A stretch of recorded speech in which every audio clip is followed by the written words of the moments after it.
Item ಯಾವುದೇ ಇರಲಿ try ಮಾಡಿ ಆಚಿ ಚಿಕನ್ ಮಸಾಲಾ. ಆಚಿ ಚಿಕನ್ ಮಸಾಲಾ ಕೊಡ್ತಾರೆ ನಮ್ಮ ಪ್ರತಿನಿಧಿ ಮಂಜುನಾಥ್ ಫೋನ್ ಸಂಪರ್ಕದಲ್ಲಿದ್ದಾರೆ. ಮಂಜುನಾಥ್, ಡಾಕ್ಟರ್ ಶರಣ್ಯ ಪದ್ಮಜ ನಂದಿನಿ ಉತ್ಪನ್ನಗಳ ವಿರುದ್ಧ ಇವರು ಕೆಲವೊಂದಷ್ಟು ಗಂಭೀರ ಆರೋಪ ಮಾಡಿದ್ರು. ಕೆಎಂಎಫ್ ಏನು ಹೇಳ್ತಾ ಇದೆ, ಏನು ದೂರು ಕೊಟ್ಟಿದೆ ಇವರ ವಿರುದ್ಧ ಈಗ? ಪ್ರವೀಣ್, ನಂದಿನಿ ಉತ್ಪನ್ನಗಳು ಇಡೀ ವಿಶ್ವಕ್ಕೆ ಮಾದರಿಯಾಗಿದೆ.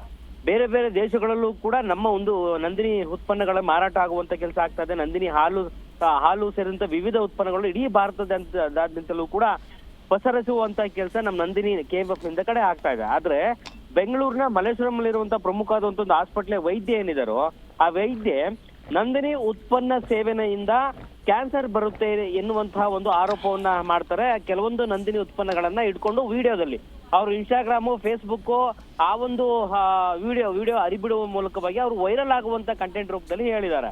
ಅದರಲ್ಲಿ ಕೆಲವೊಂದಿಷ್ಟು ವಿಚಾರಗಳನ್ನ ಉಲ್ಲೇಖ ಮಾಡಿರುವಂತದ್ದು, ನಂದಿನಿ ಉತ್ಪನ್ನ ಸೇವಿಸುವುದರಿಂದ ಅಪಾಯಕಾರಿ ರೋಗಗಳು ಪತ್ತೆ ಬರುತ್ತೆ ಎನ್ನುವಂತಹ ಮಾಹಿತಿಯನ್ನ ಅದರಲ್ಲಿ ಉಲ್ಲೇಖ ಮಾಡಲಾಗಿದೆ. ನಂದಿನಿ ಉತ್ಪನ್ನಗಳು ಆರೋಗ್ಯಕ್ಕೆ ಹಾನಿಕಾರಕ ಎಂದು ವಿಡಿಯೋ ಮಾಡಿರುವಂತ ಈ ಡಾಕ್ಟರ್ ಏನಿದ್ರು, ಡಾಕ್ಟರ್ ಹೇಳಿಕೆ ವಿರುದ್ಧವಾಗಿ ಯಾವುದೇ ರೀತಿಯಾದಂತಹ ದಾಖಲೆ ಇಲ್ಲದ್ರೆ ಕೇವಲ ಉತ್ಪನ್ನಗಳನ್ನ ಇಟ್ಕೊಂಡು ಅಪಪ್ರಚಾರ ಮಾಡುವಂತದ್ದು ಎಷ್ಟು ಸರಿ ಎನ್ನುವಂತ ನಿಟ್ಟಿನಲ್ಲಿ ಕೆಎಂಎಫ್ ವತಿಯಿಂದ ಆಕೆಯ ವಿರುದ್ಧವಾಗಿ ಪೊಲೀಸ್ ಸ್ಟೇಷನ್ ಅಲ್ಲಿ ಮಲ್ಲೇಶ್ವರಂ ಪೊಲೀಸ್ ಠಾಣೆಯಿಂದ ದೂರು ದಾಖಲಿಸುವಂತ ಕೆಲಸ ಆಗಿದೆ. ದೂರಿನಲ್ಲಿ ಎಫ್ಐಆರ್ ಕೂಡ ದಾಖಲಾಗಿದೆ ಎನ್ನುವಂತ ಮಾಹಿತಿ ಕೂಡ ಬಹಿರಂಗ ಆಗುವಂತ ಕೆಲಸ ಆಗ್ತಾ ಇದೆ.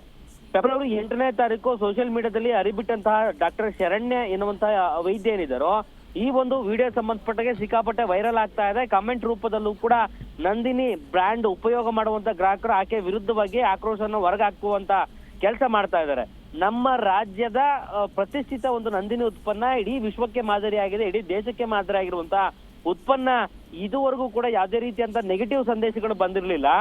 ಎಲ್ಲ ರುಚಿಕರವಾದಂತ ಉತ್ಪನ್ನಗಳನ್ನೇ ತುಂಬಾ ಶಿಸ್ತುಬದ್ಧವಾಗಿ ಕ್ಲೀನ್ ಅಂಡ್ ಕ್ಯಾರಿ ರೂಪದಲ್ಲಿ ಮಾಡ್ತಿರುವಂತ ಉತ್ಪನ್ನಗಳಿಗೆ ನೀವು ಈ ರೀತಿಯಾದಂತ ನೆಗೆಟಿವ್ ಕಾಮೆಂಟ್ ಮಾಡುವಂತದ್ದು ಎಷ್ಟು ಸರಿ?